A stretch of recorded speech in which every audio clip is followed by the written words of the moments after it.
Hello dear friends, welcome to PPS study point. दोस्तों, आज की इस वीडियो में हम लोग देखने वाले हैं 5 most VVI important subjective question देखने वाले हैं। दोस्तों, वैसे कहने के तो 5 क्वेश्चंस हैं, लेकिन यहाँ से आप लोगों को बहुत सारा ऑब्जेक्टिव भी मिलने वाला है और छोटे-छोटे सब्जेक्टिव का भी आंसर यहाँ से आप लोग दे सकते हैं, ठीक है? तो 12th क्लास का हम लोग बोर्ड एग्जाम 2025 के प्रिपरेशन को लेकर हिस्ट्री का top 5 most VVI subjective question देखने वाले हैं, है ना? हमेशा पूछे जाने वाले एक प्रकार से ये वायरल क्वेश्चन आप लोग कह सकते हैं। चलिए दोस्तों, इसी कड़ी में अब हम लोग बिना समय गंवाए हुए आज का हम लोग पहला क्वेश्चन देखते हैं डियर फ्रेंड्स।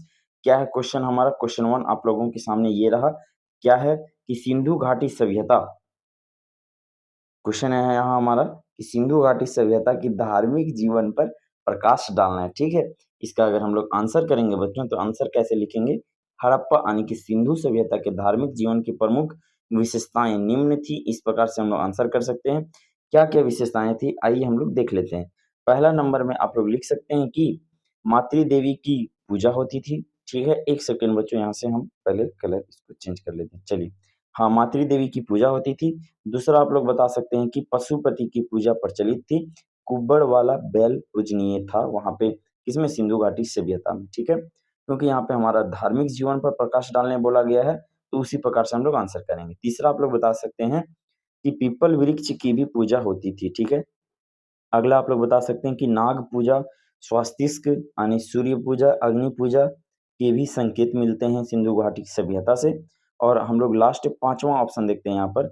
5वां इसका धार्मिक जीवन पे प्रकाश डालें हम लोग, तो एक मूर्ति में एक स्त्री के गर्भ में से एक पौधा निकलता हुआ दिखाई देता है। यह संभवतः धरती देवी की मूर्ति है, ठीक है? संभव है कि हड़प्पावासी धरती को उर्वरता की देवी मानकर उसकी पूजा करते होंगे शायद, है ना? कुल मिलाकर अगर कहा जाए तो हड़प्पा सभ्यता का धार्मिक जीवन काफ़ी हद तक आज के हिंदू धर्म के ही समान था। ये आप लोग जो यहाँ पे 4 पॉइंट आप लोग देखें, इससे आप लोगों को ये बात समझ में आ रहा होगा, है ना? यद्यपि इस सभ्यता से कहीं भी मंदिर जैसे अवशेष जो है वो प्राप्त नहीं हुए हैं, ठीक है? चलिए, तो इस प्रकार से हम लोग सिंधु घाटी सभ्यता की धार्मिक जीवन पे प्रकाश डाल सकते हैं। क्वेश्चन नंबर 2 है हमारा यहाँ पर बच्चों की हड़प्पा सभ्यता के प्रमुख देवताओं एवं धार्मिक प्रथाओं की विवेचना करें। चलिए हम लोग इसका आंसर करते हैं। आंसर कैसे करेंगे कि हड़प्पा वासी बहुदेववादी और प्रकृति पूजक थे। देखिए बच्चों, अगर यहाँ पे आप लोग 2 क्वेश्चन से ऐसे करते हैं, तो आप लोग इसका एक लॉन्ग आंसर में भी इसका आंसर लिख सकते हैं, जैसा आप लोगों के वहाँ पे क्वेश्चन पूछा जाएगा। इसलिए ध्यान से आप लोग सुनते चलेंगे।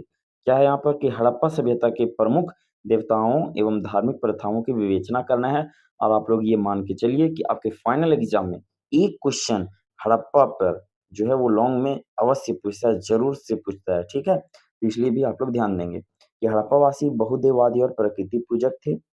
मातृ देवी इनकी प्रमुख देवी थी, ये ध्यान में रखेंगे आप लोग। मिट्टी की बनी अनेक स्त्री मूर्तियां जो मातृ देवी का प्रतीक है, बड़ी संख्या में मिली है, ठीक है? देवताओं में प्रधान पशुपति या आद्य शिव थे। मोहनजोदड़ो से प्राप्त मुहर पर योगीश्वर की मूर्ति को पशुपति महादेव माना गया है, ठीक है? सिंधुवासी नाग, कुबड़दार सांड, लिंग, योनि, पीपल के वृक्ष की भी पूजा करते थे। ये सारे चीज़ों को ये वो लोग पूजा करते थे। जल पूजा, अग्नि पूजा और बलि प्रथा भी जो है वो प्रचलित थी। मंदिरों और पुरोहितों का अस्तित्व नहीं था। इस बात पे आप लोग ध्यान देंगे। चलिए हम लोग देखते हैं क्वेश्चन नंबर 3 बच्चों, क्या है क्वेश्चन नंबर 3 आप लोगों के सामने ये रहा क्वेश्चन नंबर 2 हो गया, 3 देखते हैं हम लोग, ठीक है? कि हड़प्पा सभ्यता के विस्तार पर प्रकाश डालना है आप लोगों को। चलिए, हड़प्पा सभ्यता प्राचीन सभी सभ्यताओं में विशालतम थी। यह उत्तर में कश्मीर से लेकर दक्षिण में नर्मदा घाटी तक, पश्चिम में बलूचिस्तान, मकरान तट से लेकर पूर्व में आलमगीरपुर, जो कि कहाँ है बच्चों? उत्तर प्रदेश में है, यहाँ तक फैली हुई थी। कुल मिलाकर यह सभ्यता पूर्व से पश्चिम तक 1600 किलोमीटर, ध्यान रखेंगे आप लोग इस पॉइंट को, और उत्तर से दक्षिण बच्चों कितना 1200 किलोमीटर तक विस्तृत था, ठीक है? अगर हम लोग बात करें पूरा सिंधु घाटी सभ्यता का, तो आप लोगों को ये पता होना चाहिए कि उत्तर में कौन सा पॉइंट था, दक्षिण में दक्षिण में कौन सा पॉइंट, पश्चिम में और पूरब में कौन सा पॉइंट था। जैसे यहाँ पे आया ना कि आलमगीरपुर उत्तर प्रदेश, तो ये यूपी में था हमारा आलमगीरपुर। उसी तरह से कश्मीर, कश्मीर में कौन सा था? तो मांडा था, है ना? उसी प्रकार से आप लोगों को कमेंट में बताना है पश्चिम में और एक बताना है आप लोगों को दक्षिण में, जगह भी और जगह का नाम दोनों अच्छे से, है ना? चलिए क्वेश्चन नंबर 4 देखते हैं बच्चों। क्वेश्चन नंबर 4 ये रहा आप लोगों के सामने क्या है कि सिंधु घाटी सभ्यता की नगर योजना का वर्णन करना है आप लोगों को। चलिए, इसका आंसर हम लोग करेंगे कि सिंधु घाटी के लोग नगरों में रहने वाले थे। वे नगर स्थापना में बड़े कुशल थे, ठीक है?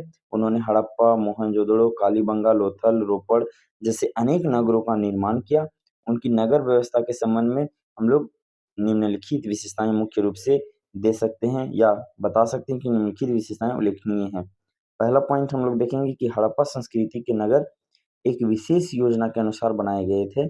इन लोगों ने बिल्कुल सीधी यानी कि 90 डिग्री के कोण पर काटती हुई सड़कों व गलियों का निर्माण किया था ताकि अच्छा, डॉक्टर मेके के अनुसार चलने वाली वायु उन्हें अपने आप ही साफ कर दें, इसलिए ये इस प्रकार के सड़कों और गलियों का निर्माण करते थे, ठीक है?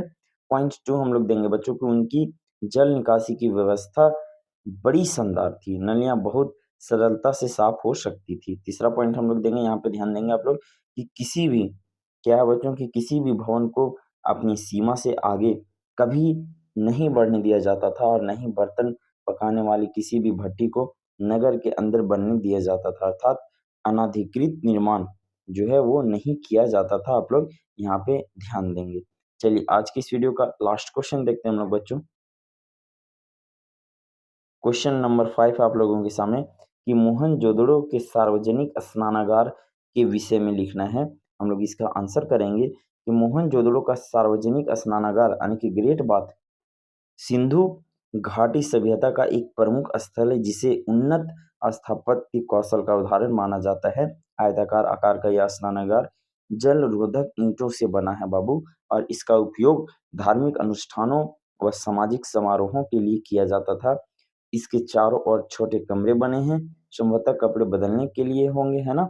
यह स्नानागार प्राचीन सभ्यता में स्वच्छता और सामाजिक जीवन में स्नान की महत्ता को दर्शाता है। तो इस प्रकार से हम लोग जो है वो मोहनजोदड़ो के स्नानागार के बारे में लिख सकते हैं, ठीक है?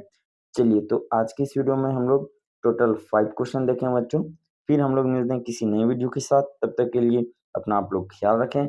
नमस्कार, जय हिंद।